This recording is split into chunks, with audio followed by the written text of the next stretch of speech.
My mother-in-law tried to prove I was an unfit parent, so I proved she was an unfit grandmother instead. It started when my 3-year-old daughter Emma came home from her weekend at Grandma Linda's house with a black eye. She fell down the stairs, Linda explained with that fake concerned voice she used whenever she got caught. These things happen when children aren't properly supervised. The accusation was clear. I was a neglectful mother. My husband Jake immediately sided with his mother like always. Emma's clumsy, you know that, but Emma wasn't clumsy, and the bruise on her eye looked exactly like fingerprints. That night, I held Emma while she sobbed into my shoulder. Grandma said bad words when I spilled juice, she whispered. Then she grabbed my face really hard. My blood ran cold. The next morning, Linda called Jake at work. I'm concerned about Emma's safety, she said, loud enough for me to hear through the phone. Sarah seems overwhelmed. Maybe Emma should stay with us more often. Linda had been building a case against me for months, pointing out every scraped knee, every time Emma's hair wasn't perfectly brushed, every instance where I seemed stressed or distracted. She was documenting everything, taking photos, keeping detailed notes about my supposed failures as a mother. She'd convinced neighbors and teachers to report on my parenting,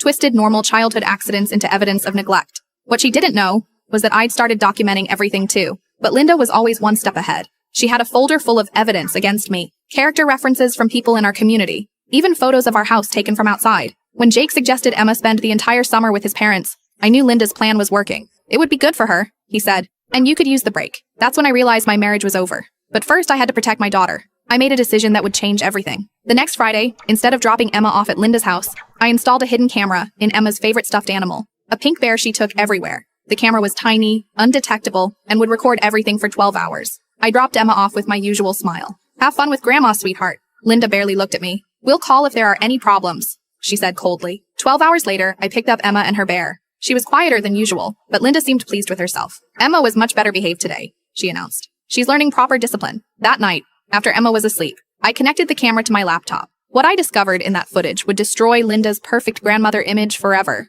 I couldn't fit what happens next in this short video. Watch the rest down below.